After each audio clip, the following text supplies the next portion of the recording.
So once again very good morning, welcome all of you. तो अब तक हमने बेसिक मैथ्स में यहाँ तक कंप्लीट किया है.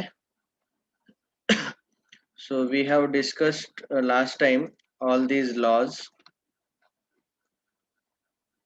ये जो laws है 6 लॉ डिस्कस किए थे हमने. Laws of algebra of the sets. अभी कुछ इंपॉर्टेंट थियरम्स डिस्कस करते हैं. और ये सारे थियरम जो है ये बिल्कुल लॉजिकल है. जैसे ही हम वेन डायग्राम ड्रॉ करेंगे आपको तुरंत पता चलेगा कि इसका आंसर कैसे आया. ठीक है. So now I am writing here some important theorems. Some important theorems. Okay. पहला है थ्योरम नंबर 1.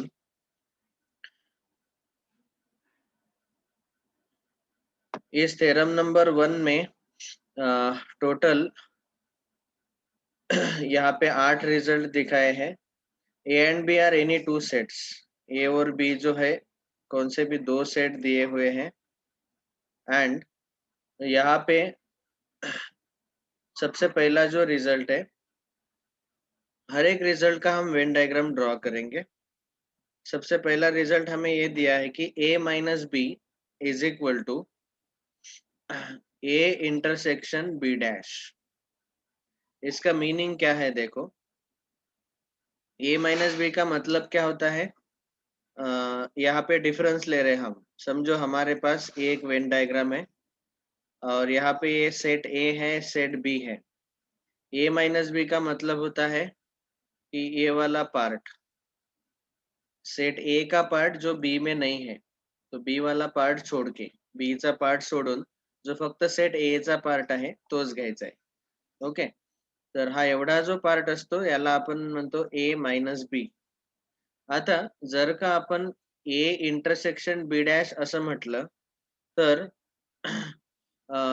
बी डॅशचा अर्थ होतो हा जो बी चा सर्कल आहे हा सोडून उरलेला युनिव्हर्सल सेटचा पार्ट. हा जो रेक्टँगल आहे हा आपला युनिव्हर्सल सेट आहे. ठीक आहे. तर सर्कल बी सोडून उरलेला पार्ट त्याचा इंटरसेक्शन घ्यायचा आहे. बी डॅशचा इंटरसेक्शन घ्यायचा आहे ए सोबत. इंटरसेक्शन म्हणजे कॉमन पार्ट. तर सर्कल सोडून युनिव्हर्सल सेट सोबत जो कॉमन पार्ट आहे सेट ए चा तो हाच आहे. तर हे तुमच्या लक्षात आलं असेल. तर ए मायनस बी ला लिहू शकतो आपण ए इंटरसेक्शन बी डॅश. आणि तसंच जो सेकंड रिझल्ट आहे तो आहे B minus A. So second result is B minus A. आणि बी मायनस ए ला काय लिहू शकणार, याच्यावरनच आपण कंक्लूड करू शकतो. What we can write. B minus A can be written as, यहाँ पे देखो ये है set A set B universal set. B minus A is this much part. ये है हमारा बी माइनस ए. तो फिर अगर ये बी माइनस ए हमें लाना है तो क्या करना पड़ेगा. ए डैश, ए डैश मतलब ए कॉम्प्लीमेंट सेट ए छोड़ के बचा हुआ यूनिवर्सल सेट के पार्ट का इंटरसेक्शन ले लो common with B, set B के साथ कॉमन, तो ये इतना पार्ट आएगा. समझ में आया. तो ये है सेकंड रिजल्ट. तो ये थ्योरम 1 का second result B minus A equal to B intersection A dash. Okay. ये जो थ्योरम के स्टेटमेंट्स हम डिस्कस कर रहे हैं, पहला दूसरा, ये आपको याद नहीं रहे तो भी कोई प्रॉब्लम नहीं, लेकिन इनका लॉजिक आपको समझ में आना चाहिए कि ये क्यों इक्वल है. ओके. दूसरा, बाद में अगला तीसरा, अगर ए इंटरसेक्शन बी फाई है, ए इंटरसेक्शन बी फाई है, मतलब दोनों सेट ऐसे डिसजॉइंट सेट्स आएंगे. सेट ए और सेट बी अलग अलग आएंगे. ठीक है. तो इस केस में क्या होगा कि दोनों का कॉमन पार्ट जो है वो नल सेट आएगा, एम्प्टी सेट आएगा. दोनों में कॉमन कुछ नहीं है, दोनों सेट ए और बी में. तो फिर इस केस में अगर हमने ए माइनस बी लिया तो खाली सेट ए ही मिलेगा, क्योंकि ए माइनस बी का डेफिनेशन ही ऐसा है कि सेट ए में प्रेजेंट होने वाले और बी वाले हटा दो, लेकिन यहाँ बी और ए में कुछ कॉमन ही नहीं है, तो सेट ए पूरा यहाँ पे आंसर आ जाएगा। तो इसका मतलब है कि अगर ए इंटरसेक्शन बी फाइव है तो ए माइनस बी का आंसर ए ही मिलता है। ओके, और इसका उल्टा भी हम ट्रू है बोल सकते हैं कि अगर ए माइनस बी ए है तो इन दोनों में कॉमन कुछ भी नहीं रहेगा, ये इंटरसेक्शन बी जो है वो नल सेट आएगा। और वैसे ही यहाँ पे हम बी माइनस ए भी ले सकते हैं, B minus A is equal to B आएगा। ठीक है, तो यहीं पे मैं लिख के दे रहा हूँ B minus A is equal to ये बी आएगा, क्योंकि दोनों में कॉमन कुछ भी नहीं है। तो इसी रूल में इसको लिख डालते हैं, ए इंटरसेक्शन बी अगर नल सेट है, दोनों में कॉमन कुछ नहीं है, तो फिर इन दोनों का डिफरेंस ऑफ सेट मतलब elements present in first set but not in the second set. पहले सेट में प्रेजेंट होने वाले एलिमेंट्स बी में प्रेजेंट होने वाले सब एलिमेंट्स लेने हैं, लेकिन ए वाले छोड़ के। लेकिन इन दोनों में कॉमन कुछ नहीं है, तो इसलिए सेट बी ही इसका पूरा आंसर आएगा। ओके, सेकंड का, और ए माइनस बी का आंसर ए आएगा। ओके, ये हुआ तीसरा रिजल्ट। बाद में रिजल्ट नंबर 4,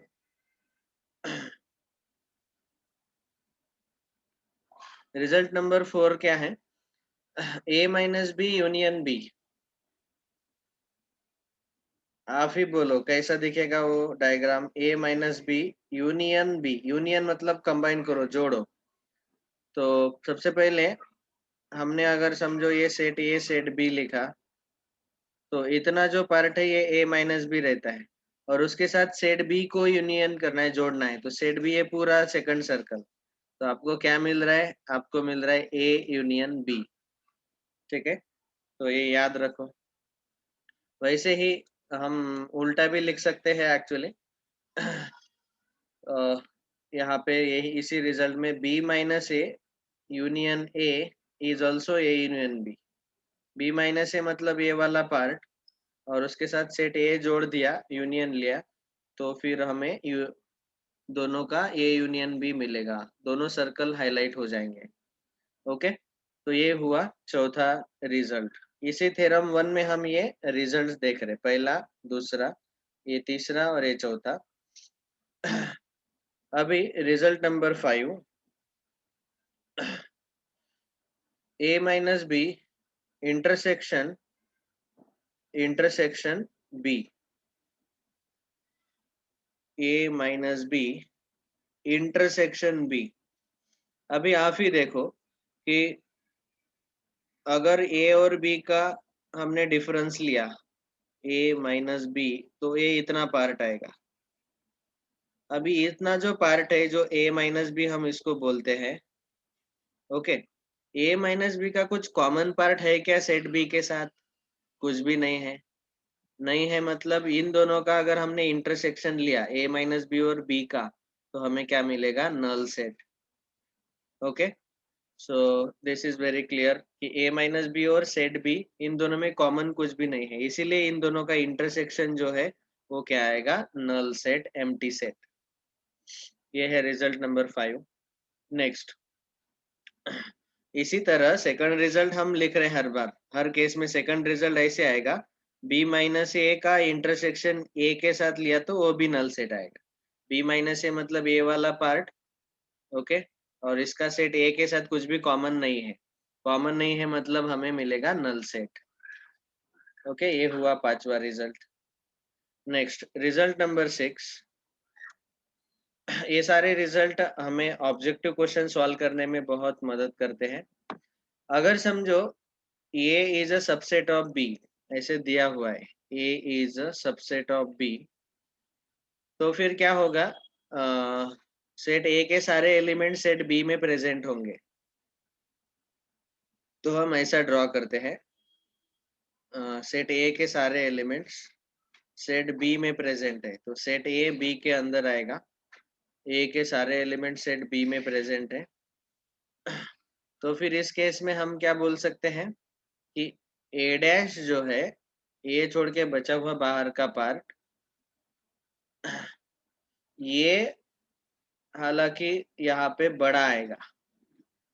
बी डैश से, तो यहाँ पे इस पर्टिकुलर केस में हमें रिजल्ट मिलेगा B dash will be subset of A dash. अभी इसका वेन डायग्राम में ड्रॉ करके बताता हूँ। देखो, अगर हमने ये इस पर्टिकुलर डायग्राम में ये सेट ए है, तो बाहर वाला पार्ट जो है, ये बाहर वाला पार्ट ए डैश आएगा, ठीक है ना। ये आया पूरा ए डैश, और बी डैश अगर लेना है तो ये जो सेट बी है, बी के बाहर वाला पार्ट आएगा। आप देख पा रहे कि ए डैश बड़ा है, और बी डैश जो बाहर वाला पार्ट है बी के बाहर, वो ए डैश में इंक्लूड है, इसीलिए B dash will be subset of A dash. तो ये रिजल्ट ऐसे याद रखो कि अगर ए बी का सबसेट है, तो जब हम उनका कॉम्प्लीमेंट लेंगे तो B dash will be subset of A dash, उल्टा हो जाता है। कॉम्प्लीमेंट लेने के बाद सबसेट में बी डैश यहाँ आएगा, B dash will become subset. यहाँ ए सबसेट है, जब हम कॉम्प्लीमेंट लेते हैं तो बी डैश सबसेट होगा ए डैश का। ये समझ में आ गया होगा सबको। नेक्स्ट, हाँ, ये हुआ result number 6। Next, result number 7। Result number 7 already हमने डिस्कस किया है, फिर से हम उसको रिवाइज कर रहे हैं, और ये यहाँ पे सिक्वेंशियली लिख रहे हैं, A minus B union B minus A. तो आपको पता ही होगा कि जब हम ए माइनस बी और बी माइनस ए ये दोनों कंबाइन करते हैं, एक्चुअली ये क्या है, सिमेट्रिक डिफरेंस। तो ए वाला पार्ट समझो, सेट पहला ए है, सेट बी है, तो इतना पार्ट ए माइनस बी आएगा, ये इतना वाला पार्ट जो है ये बी माइनस ए आएगा, और इन दोनों का हमने अगर यूनियन लिया तो इसको हम बोल सकते हैं कि ये यूनियन बी से, ए यूनियन बी से ए इंटरसेक्शन भी सब्ट्रैक्ट करो, रिमूव करो, डिलीट करो, तो हमें ये आंसर मिल जाएगा। यूनियन में से इंटरसेक्शन, ये जो कॉमन पार्ट है ना बीच वाला, वो रिमूव कर दिया, तो वही आंसर हमें मिलता है। ओके, और इसी को चाहे तो हम ए डेल्टा बी ऐसा भी लिख सकते हैं। ओके, तो ये हुआ 7th। इसमें 8th हम ऐड करेंगे, और एक अभी आप देख पा रहे हैं कि ये a माइनस बी है, b माइनस ए है, और ये जो मिडल वाला पार्ट है, अच्छा अलग डायग्राम ड्रॉ कर लेते हैं। मैं यहाँ पे पहले रिजल्ट लिख लेता हूँ, a minus B union b minus A union ये इंटरसेक्शन b। इन तीनों का जब हम यूनियन लेते हैं तो हमें ये यूनियन भी मिलता है। ओके, इसका वेन डायग्राम देखो, C set A set B universal set, इतना पार्ट है ए माइनस बी, ये जो पार्ट है ये ए इंटरसेक्शन बी, और ये जो पार्ट है ये है बी माइनस ए, और तीनों का अगर हमने यूनियन लिया, कंबाइन किया, जोड़ दिया सबको, तो हमें क्या मिलता है, पूरा ए यूनियन बी, दोनों सर्कल फिल हो जाते हैं। ओके, तो ये रिजल्ट आप याद रखो। समझ में आया सबको? किसी को कोई डाउट है? ओके, हाँ, तो अभी ये सारे रिजल्ट आप लिख लो। जो लोग रिकॉर्डिंग सुन रहे हैं वो लोग वीडियो पॉज करके लिख लेना, और जो लोग अभी लाइव क्लास सुन रहे हैं वो लोग मैं स्क्रीन शेयर कर दिया हूँ, वहां से लिख लेना। ओके, नेक्स्ट, अभी हम अगला डिस्कस करेंगे थ्योरम नंबर 2। यहाँ पे 3 सेट्स है ABC. Okay, ABC are any 3 sets. तो theorem number 2, A, B, C are any sets.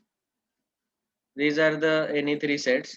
तो फिर इस केस में यहाँ पे आप ऑब्जर्व कर सकते हैं कि हमारा पहला रूल है, एक्चुअली स्पीकिंग यहाँ पे हमने लिया है distributive law. Sorry, De Morgan's law, A minus B intersection C, A minus B intersection C, और जो दूसरा रूल है वो है A minus B union C, ठीक है। So what are we trying to do, यहाँ पे एक्चुअली ये ब्रैकेट के बाहर डिफरेंस ले रहे हैं हम। तो क्या होता है, रूल को पहले याद रखेंगे कि कैसे क्या रिजल्ट आता है। A minus B intersection C, bracket में बी इंटरसेक्शन सी है, तो इसका आंसर आता है A minus B union A minus C. क्या हुआ, ए माइनस सी डिस्ट्रीब्यूट हो गया ये जो है ब्रैकेट के अंदर, लेकिन इंटरसेक्शन का यूनियन हो गया। तो इस लॉ को हम बोलते हैं De Morgan's law. De Morgan law में इंटरसेक्शन का यूनियन और यूनियन का इंटरसेक्शन होता है, याद है ना। तो A minus B union A minus C, ये रिजल्ट आता है। और जब हम A minus B union C लेते हैं तो यहाँ पे भी आंसर ऐसे आएगा, ए माइनस बी और ए माइनस सी, और बीच में जो यूनियन है यूनियन का इंटरसेक्शन होगा, ठीक है। So this is the second law, याद रह सकता है। Difference can be distributed over intersection, but distribute करने के बाद इंटरसेक्शन का यूनियन होता है और यूनियन का इंटरसेक्शन होता है, ठीक है। वैसे ही तीसरा रूल आप देख सकते हैं कि यहाँ पे इंटरसेक्शन को सब्ट्रैक्शन के ऊपर डिस्ट्रीब्यूट किया, ये इंटरसेक्शन बी माइनस सी, तो वहां पे आंसर आ रहा है A intersection B minus A intersection C. यहाँ पे सीधे सीधे डिस्ट्रीब्यूशन हो रहा है, there is no change, minus difference जो है डिफरेंस ही रह गया, सीधा intersection can be distributed over difference. Okay, ये तीसरा रूल। और चौथा रूल है, इंटरसेक्शन को हम डेल्टा के ऊपर भी डिस्ट्रीब्यूट कर सकते हैं। ए इंटरसेक्शन डेल्टा मतलब symmetric difference, so A intersection B delta A intersection C. तो ये दोनों जो लॉ है इनको हम बोलते हैं डिस्ट्रीब्यूटिव लॉ, क्योंकि इसमें जो बीच वाला सिंबल है माइनस, वो वैसे का वैसे रह गया, यहाँ डेल्टा जो है बीच वाला वैसे का वैसे रह गया। लेकिन इन दोनों लॉ को हम डिस्ट्रीब्यूटिव लॉ नहीं बोलते, इन दोनों को बोलते हैं हम डी मॉर्गन्स लॉ। ओके, क्योंकि यहाँ पे इंटरसेक्शन का यूनियन बन गया और यहाँ यूनियन का इंटरसेक्शन बन गया, तो ये थोड़ा सा डिफरेंस है दोनों लॉ में, ठीक है। तो तीन सेट के बारे में ये लॉज याद रखो। वैसे भी हमने क्लियरली ये सारे जो लॉज है डी मॉर्गन्स लॉ में और डिस्ट्रीब्यूटिव लॉ में हमने एक साथ लिख के रखे हैं, तो इसका आप रिवीजन करेंगे तो आपको इजीली समझ में आएगा, ठीक है। अभी 11th स्टैंडर्ड में नया कंसेप्ट है कार्टेशियन प्रोडक्ट ऑफ सेट्स। सो यहाँ तक हमने अब तक क्या क्या डिस्कस किया है, ये सारे laws of algebra of set, point number 6 था ये। Now we will discuss point number 7। So point number 7, अभी ये पहली बार देख रहे हम, that is in 11th standard, Cartesian product of two sets.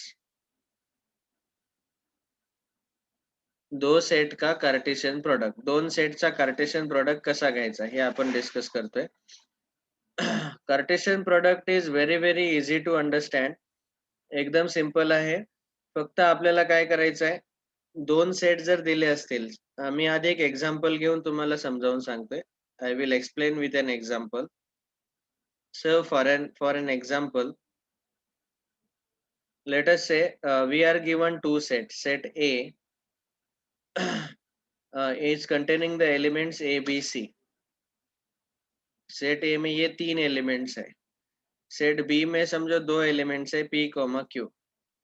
अभी इन दोनों का जो कार्टेशियन प्रोडक्ट है उसको हम रिप्रेजेंट करते हैं Cartesian product of set A and B is equal to A cross B. तो इस क्रॉस का मतलब मैं बोल रहा था कि आपको बाद में बताऊंगा, तो अभी बता रहा हूँ। Cartesian product of set A and B, उसको बोलते हैं हम ए क्रॉस बी। और इसमें हम लिखते हैं ये जो सेट ए है और सेट बी है, इन दोनों सेट में पहला एलिमेंट पहले एलिमेंट के साथ ब्रैकेट में लिखो ऐसा ए कॉमा पी। वैसे ही ए कॉमा क्यू ये दूसरा एलिमेंट, बाद में B comma P, B comma Q ऐसे कॉमा करके लिख रहे हैं, C comma P and C comma Q. और ये जो सेट बना जिसमें हमने ये पेयर में लिखा है 1 2 3 4 5 6, कितने पेयर्स आए? 6 पेयर्स आए। तो ये जो पेयर्स है इनका जो सेट बनता है उसको हम बोलते हैं कार्टेशियन प्रोडक्ट। और पेयर में क्या लिखा? पहला एलिमेंट पहले सेट से आएगा, जैसे यहाँ पे ए बी बी और सी सी, पहला एलिमेंट पहले सेट से आ रहा है, फिर उसका कॉम्बिनेशन हम दूसरे सेट के एलिमेंट के साथ ले रहे हैं। Okay, A P A Q, B P B Q, C P C Q, like this. तो कार्टेशियन प्रोडक्ट हम ऐसा लेते हैं। ओके, यहाँ पे कार्टेशियन प्रोडक्ट डिस्कस करने से पहले हम ये डेफिनेशन समझ सकते हैं, वो है ऑर्डर्ड पेयर। ऑर्डर्ड पेयर समझो, यहाँ पे है पहला ordered pair A comma B.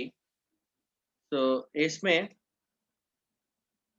इसमें जो पहला एलिमेंट है वो पहले सेट से आता है, दूसरा एलिमेंट दूसरे सेट से आता है, तो ऐसे हम ऑर्डर्ड पेयर लिखते हैं। Ordered pair A comma B equal to, अगर मैंने सी कॉमा डी लिखा, so A will be equal to C and B will be equal to D. हम उल्टा नहीं कर सकते, इसका ऑर्डर चेंज नहीं कर सकते। Okay, so please remember this, whenever there is ordered pair you have to take first element from the first set, second element from the second set। तो उसी तरह यहाँ पे भी हमने कार्टेशियन प्रोडक्ट में पहले पहले जो एलिमेंट्स है वो एबीसी लिए, जो कि पहला सेट जो है ए से आए हैं, और दूसरा एलिमेंट जो है वो पी क्यू दूसरे सेट से आए हैं। So this is how we write the Cartesian product of two sets. So what is this Cartesian product? Cartesian product का ये ऑफिशियल डेफिनेशन ऐसे दिया हुआ है। So definition is A cross B is equal to in curly bracket A comma B, ऐसे सारे ordered pair collect करो such that, vertical line मतलब सच दैट ए जो है वो पहले सेट ए से आता है कैपिटल ए, एंड जो बी है वो दूसरा सेट कैपिटल बी से आता है। So this is called as ordered pair. A comma B, यहाँ पे पहला एलिमेंट जो है ए वो सेट कैपिटल ए से आएगा, और दूसरा एलिमेंट बी जो है वो सेट कैपिटल बी से आएगा, तभी हम उसको बोलते हैं ए क्रॉस बी, ये कार्टेशियन प्रोडक्ट बी। तो सबसे पहले हमने शुरू में सेट डिस्कस किए। सेट में देखा कि ऐसे एलिमेंट्स हम करली ब्रैकेट में कॉमा करके लिखते हैं, सेट ए और सेट बी में हमने लिखा है। बाद में जब हम कार्टेशियन प्रोडक्ट अभी ले रहे हैं, ये दूसरा पार्ट है, कार्टेशियन प्रोडक्ट जब ले रहे दोनों सेट का, तो कार्टेशियन प्रोडक्ट लेते वक्त प्रोडक्ट का मतलब जनरली हमें मल्टीप्लिकेशन लगता है, लेकिन सेट का मल्टीप्लिकेशन कैसे लेना है? हम खाली क्या करते हैं, उनके एलिमेंट्स कंबाइन करते हैं, लेकिन लिखते वक्त ऐसे ऑर्डर्ड पेयर में लिखना है। ऑर्डर्ड पेयर में मतलब ऐसे ब्रैकेट में लिखना है। और यहाँ पे क्लियरली ये डेफिनेशन समझ लो कि जो पहला एलिमेंट है ब्रैकेट में वो सेट ए से आएगा, और दूसरा एलिमेंट है वो सेट बी से आएगा, A comma B. A belongs to set A, B belongs to set B. अगर मैंने आपको यहाँ पे पूछा कि बी क्रॉस ए लिखो, तो बी क्रॉस ए लिखते वक्त हमें उल्टा करना पड़ेगा। पहला एलिमेंट सेट बी से आएगा, तो यहाँ आएगा पहला एलिमेंट यहाँ पे है पी, तो पी कॉमा ए, पी कॉमा बी और पी कॉमा सी, इसका कॉम्बिनेशन लेना है। दूसरा एलिमेंट सेट ए से आएगा, तो दूसरे एलिमेंट ए बी सी आएंगे यहाँ। वैसे ही Q comma A, Q comma B and Q comma सी।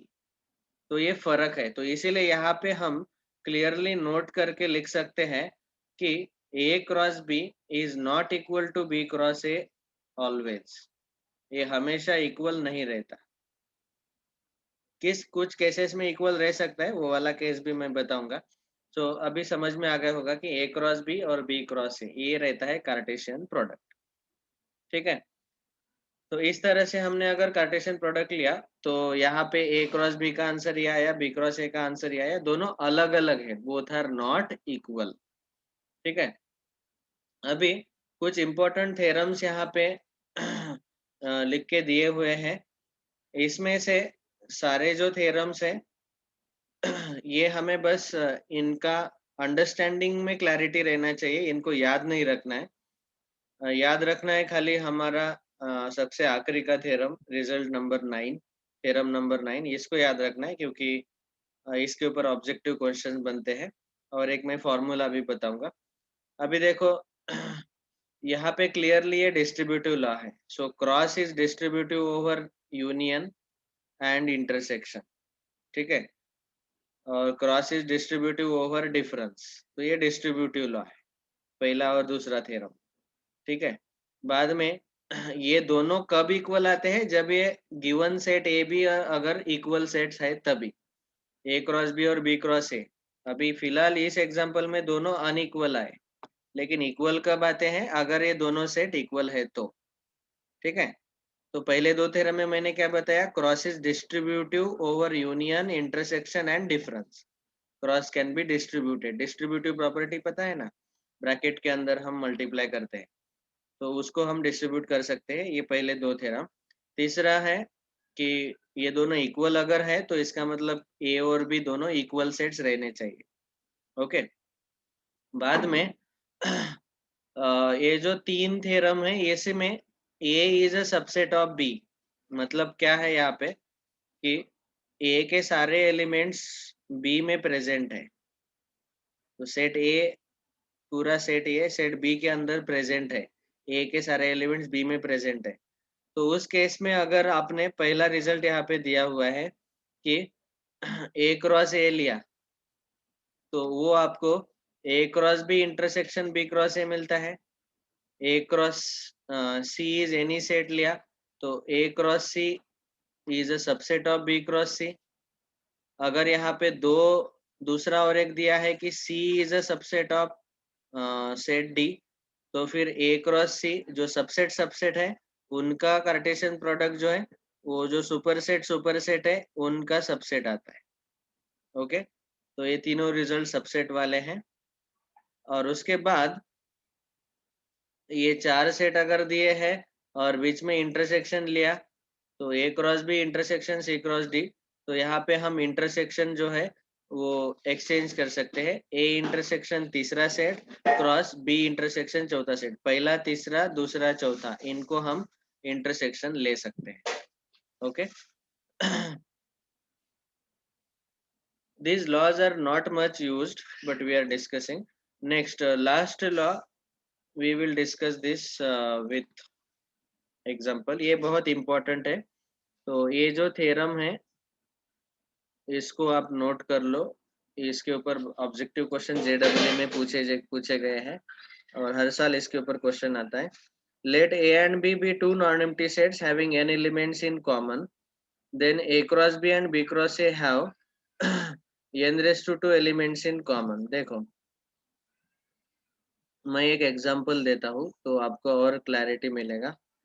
समझो सेट ए में 1 3 5 7 ये चार एलिमेंट्स है, सेट बी में 5 7 9 11, तो इन दोनों सेट में दो एलिमेंट्स कॉमन है। ओके, मैं थोड़े कम लेता हूँ एलिमेंट्स ताकि हमारा आंसर पटापट आएगा।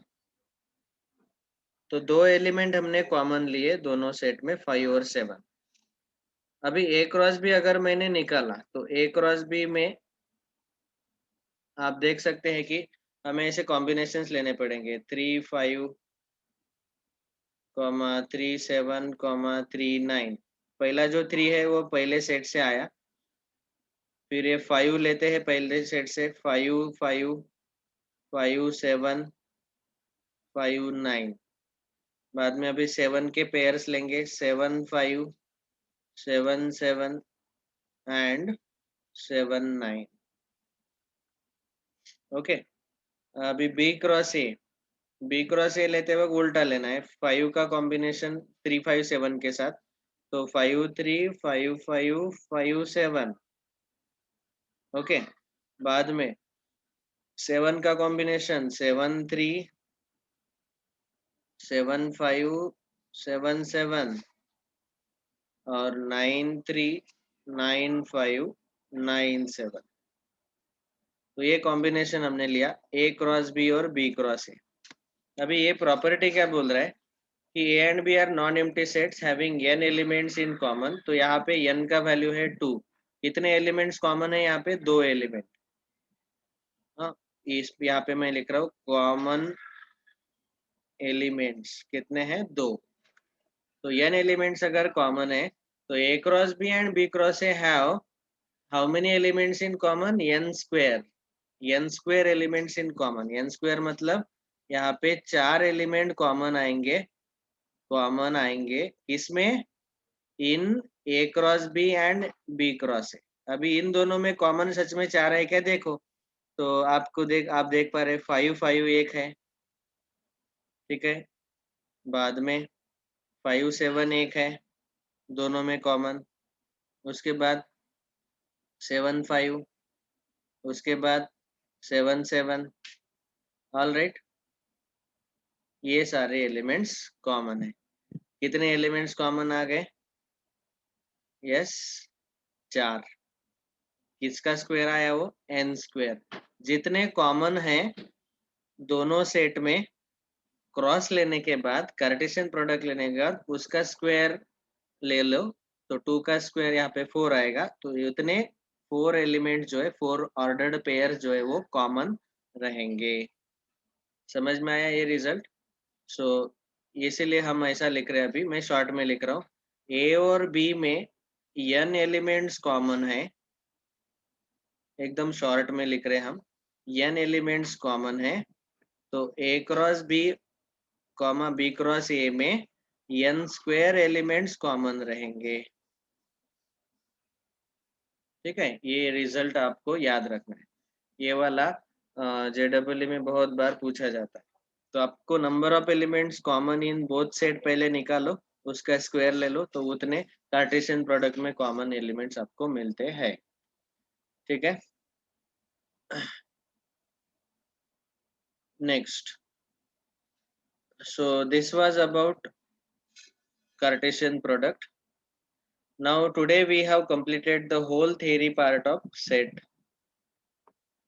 अभी यहाँ पे जैसे मैंने ये बेसिक मैथ्स का PDF आपको व्हाट्सएप ग्रुप पे भेजा है, you can start solving now. Today tomorrow onwards we will start solving the questions. Class assignment के कुछ क्वेश्चंस मैं लेता हूँ, बाकी के आप खुद सॉल्व करो homework, and if there are any doubts we will discuss. So with this we complete the theory part today. तो इस पूरे चैप्टर में अभी एक ही पार्ट हमारा बचा है, ये वर्ड प्रॉब्लम। तो वर्ड प्रॉब्लम सॉल्व करने का जो तरीका है, so the last point, that is point number 8, which is word problems. तो ये जो वर्ड प्रॉब्लम्स है सेट थ्योरी के ऊपर, वो सॉल्व करने का एक शॉर्टकट तरीका मैं अभी बताने वाला हूँ। तो कुछ वर्ड प्रॉब्लम्स हम ले लेते हैं जो क्लास असाइनमेंट में दिए हुए हैं। होम असाइनमेंट वाले क्वेश्चन सारे आप सॉल्व कर लो। तो ये पहला अभी आपका एक्सरसाइज हो गया स्टार्ट। यहाँ से अभी क्वेश्चन स्टार्ट हो गए। देखो, ये क्वेश्चन नंबर 21 वर्ड प्रॉब्लम है। इसको शॉर्टकट कैसे सॉल्व करना है इसका तरीका हम डिस्कस कर रहे हैं। 2-3 वर्ड प्रॉब्लम्स अभी ले लेंगे हम। In a class of 100 students, 55 students have passed in maths and 67 students have passed in physics. No student fails. कोई फेल नहीं हुआ। Then the number of students who have passed in physics only is. Only physics में pass होने वाले कितने हैं? अभी देखो, जब भी ये वर्ड प्रॉब्लम आते हैं, 21 क्वेश्चन सॉल्व कर रहे हैं हम क्लास असाइनमेंट 1 का, CA1 का 21, class assignment 1 21।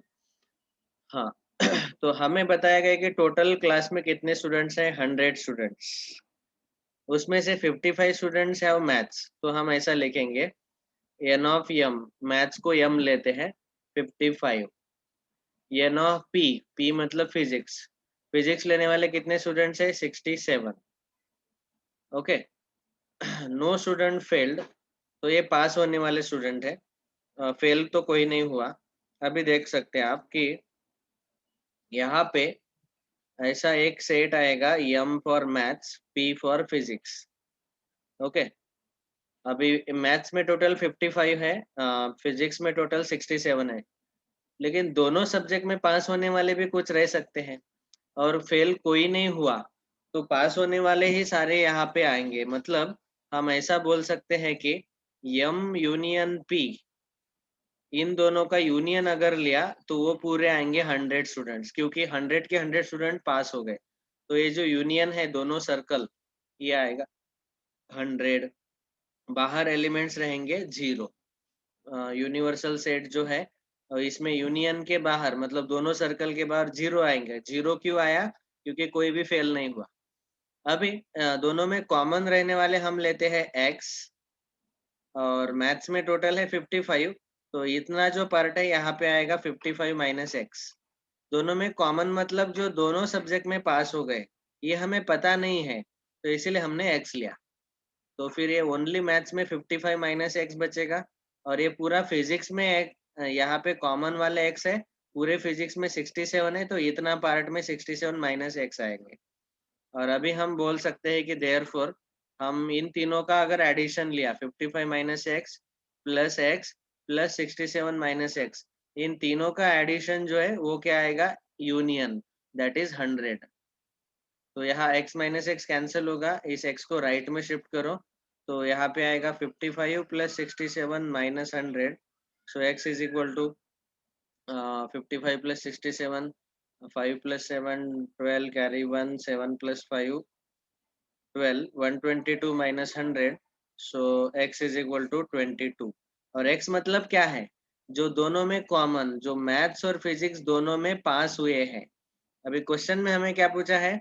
Then number of students who have passed in physics only, only physics में पास होने वाले पूछे गए, तो फिजिक्स ओनली में ए आएंगे 67 माइनस एक्स, ठीक है। दोनों में कॉमन पास हुए 22, तो ओनली फिजिक्स में जो पास हुए हैं वो आएंगे 67 minus x, only physics 67 minus 22, 7 minus 2 5, 6 minus 2 4, सो कितने स्टूडेंट पास हुए ओनली फिजिक्स में? 45। यहाँ पे अगर मैंने दूसरा क्वेश्चन सेट किया कि ओनली मैथ्स में कितने पास हुए, तो ओनली मैथ्स में यहाँ पे ये किसका आंसर आया? ओनली फिजिक्स वाला। और ओनली मैथ्स वाले में अगर मुझे आंसर निकालना है तो आएगा 55 minus x, 55 minus 22, that is 33, okay. तो यहाँ पे 33 आएंगे। तो ऐसे हम इजीली आंसर सॉल्व कर सकते हैं। यहाँ शॉर्टकट क्या बताया मैंने, पता है क्या? जब भी हमें ऐसे वर्ड प्रॉब्लम सॉल्व करने हैं तो सबसे पहले जो कॉमन वाले एलिमेंट्स है वो हमें पता रहने चाहिए। अगर पता नहीं है तो उसको एक्स अज्यूम करो, फिर बाकी के हम फिलअप करेंगे। टोटल यहाँ कितने ब्लैंक स्पेसेस है? टोटल इथं टोटल किती रिकाम्या जागा आहेत? ही एक जो कॉमन पार्ट आहे, दुसरी ही रिकामी जागा ओनली फिजिक्स वाले, तिसरी ओनली मॅथ्स, आणि जे फिजिक्स आणि मॅथ्स दोघांमध्ये फेल झालेत हे बाहेरचे, अशा 4 रिकाम्या जागा आहेत। तर चारही जागांना आपल्याला नंबरनी फिलअप करायचं आहे, हमें उसको नंबर के साथ फिलअप करना है। तो पहला जो फिलअप किया हमने लिया एक्स, जो दोनों में कॉमन है। दूसरा 67 माइनस एक्स ओनली फिजिक्स, तीसरा 55 माइनस एक्स ओनली मैथ्स, और जो दोनों में फेल हुए हैं, फेल तो कोई नहीं हुआ इसलिए यहाँ पे हमने 0 लिखा। तो अभी आपको समझ में आ गया होगा कि ये जो 1 2 3 4 4 ब्लैंक स्पेसेस है उसको नंबर से फिलअप करो, तो आपको कोई भी सवाल का आंसर आप इजीली सॉल्व कर सकते हैं। लेकिन फिल करते वक्त पहले कॉमन पार्ट लेना है, ओके। ये बहुत इंपॉर्टेंट है। तो ये हुआ पहला वाला वर्ड प्रॉब्लम, हम बहुत आसानी से सॉल्व कर सकते हैं उसको।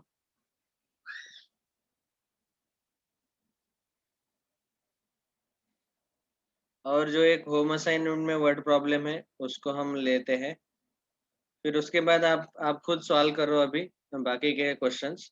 और डाउट है तो फिर अगले क्लास में हम डिस्कस करेंगे.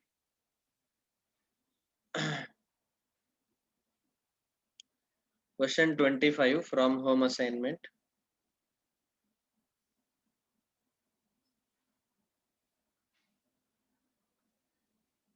This we will discuss now. In a city, 20% of the population travels by car, 50% travels by bus, and 10% travel by both car and bus.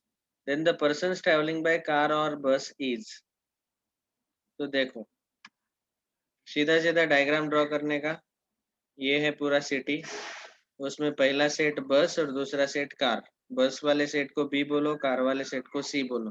दोनों में कॉमन जो है, travel by both car and बस कितना percentage है? 10%. तो यहाँ लिखा हमने 10. अभी बस से कितना ट्रेवल करते हैं? 20% travel by car, 50% travel by बस. तो बस से 50% ट्रेवल करते हैं तो यहाँ आएगा 40. 50 माइनस 10. और कार से टोटल कितना परसेंट ट्रेवल करते हैं? 20%. तो यहाँ आएगा 10%. समझ में आया? तो बाकी के जो बस कार से ट्रैवल नहीं करते वो आएंगे यहाँ पे रिमेनिंग. जो बस से भी नहीं ट्रैवल करते, कार से भी नहीं ट्रैवल करते, या तो पैदल जाते हैं या दूसरा व्हीकल अपना यूज करते हैं. तो 40 प्लस 10 प्लस 10, 60% वो बस और कार वाले हैं. बाकी के 40% जो है वो बिना बस कार वाले. ओके. तो ऐसे हमने अभी आंसर तो सॉल्व कर दिया. अभी क्या पूछा? Then person travelling by car और बस. कार और बस मतलब यूनियन, और मतलब यूनियन. तो यूनियन मतलब ये तीनों का एडिशन ले लो. 40 plus 10 that is 60%. Option C is correct. देखो कितना फास्ट सॉल्व हो गया. तो ये शॉर्टकट है. आप जो जितने ब्लँक स्पेसेस आहे, जेवढ्या रिकाम्या जागा आहेत तेवढ्या नंबरने फिलअप करायच्या. फिलअप करताना आधी कॉमन पार्ट फिलअप करायचा आणि नंतर मग हळूहळू सबट्रॅक्शन ऍडिशन घेत बाकीचे फिलअप करायचे. ओके. अच्छा, धनंजय प्रेझेंट आहे का?